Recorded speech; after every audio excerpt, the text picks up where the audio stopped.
President Mills and President Rawlings were both in Achimota School. President Mills was in 6th form when President Rawlings came to Form 1. And of course, I was in Achimota School myself, but of course, that's years down the line.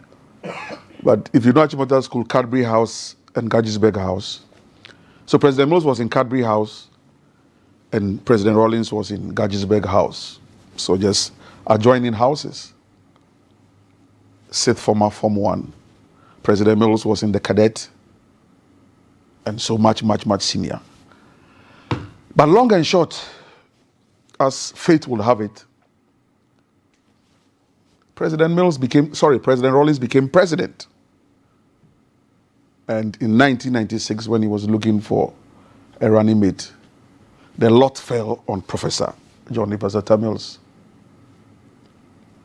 And as we tell the story, you'll get to know how humble at heart and submissive President Mills was. Very submissive, humble at heart, in spite of all the things that God had gifted him with. And so, yes, and so Rawlings is telling us the story of how he encountered Professor Mills as the IRS boss. He, the president, wanted some tax concession for a friend of his. The friend had approached him as the president. And we all have friends and we know how they need favors. So it's nothing out of the norm. And so the president, that's Rawlings, did the proper thing. He didn't just issue a fiat. So he invited the finance minister, Dr. Kwesi Botwe, and gave him the instructions to help his friend.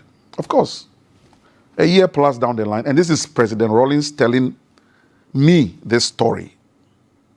Of course, it wasn't me alone, it was a group of us, but I'm telling it from my point.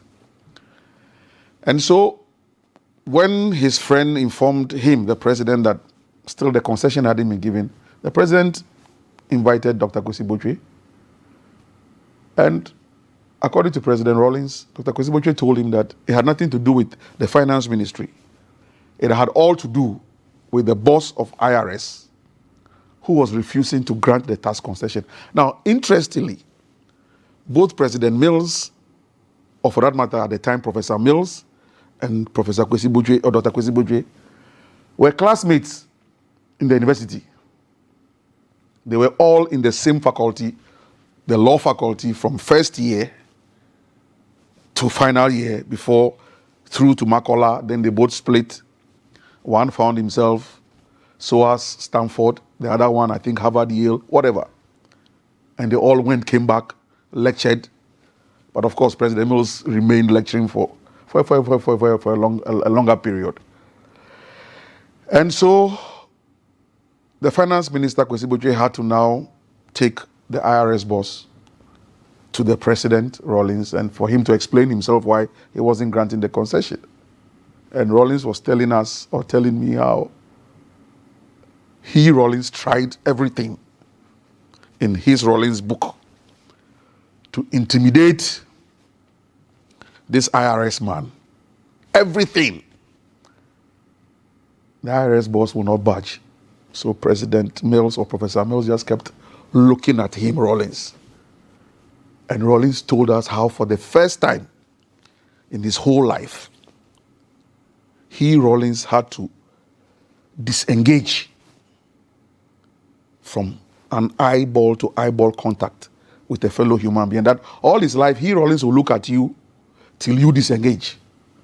But for the first time, this IRS boss was looking at him, Rawlings, so intensely that he, Rawlings, had to disengage. And he never believed it.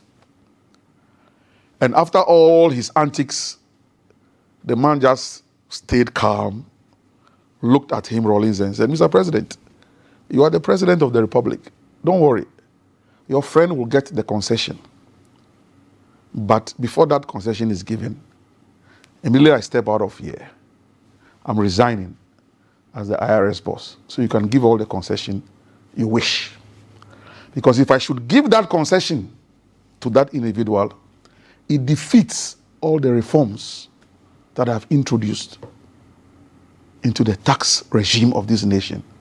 And I will not defeat my own initiatives. I won't do that. So I'll step down and then you can do whatever you want to do. And President Rawlings told us how. He said, no, if you are such a man of conviction, please go ahead and continue with your work. I know what to tell my friend. And that's President Rawlings for you. Another person who just loved people to look at him and tell him the truth in the face. So that was how, moving forward, when President Mills's name came up for him to be running mate, Rawlings said he just jumped at it because, yes, Eureka, Eureka, Eureka, that's the man I'm looking for. And those who worked with President Rawlings and Vice President Mills will tell you that the combination was just solid. Of course, in the last days, or before he passed, that's President Rawlings, when I got very close to him and we're having very intimate conversations, he never stopped speaking about his respect for President Mills as his vice president, and how, as head of the technocracy, Vice President Mills was just solid, extremely solid. And that is why in 1998, the famous Swedroe Declaration,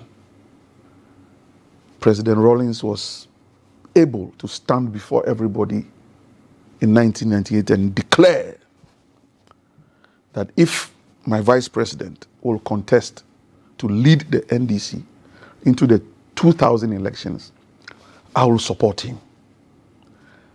When I asked President Rawlings subsequently, sometime in 2020, in his office, one-on-one, whether he consulted anybody before making that Swedroe Declaration, he said no. He just did it out of conviction because he believed that the professor should be the one leading the NDC into a new era. He had done 19 years, he was stepping out. The party needed to move to a new level. And he believed that the professor, his vice president, had everything to move the party to another level. Hence the Swedroe Declaration. Of course, in 2000, the victory didn't come the way of John Evans Atta-Mills. In 2004, questionable, but we still agree it didn't come his way. 2008, God gave it to him. And that's the beginning of the story of John Evans Atta-Mills as president of the Republic of Ghana.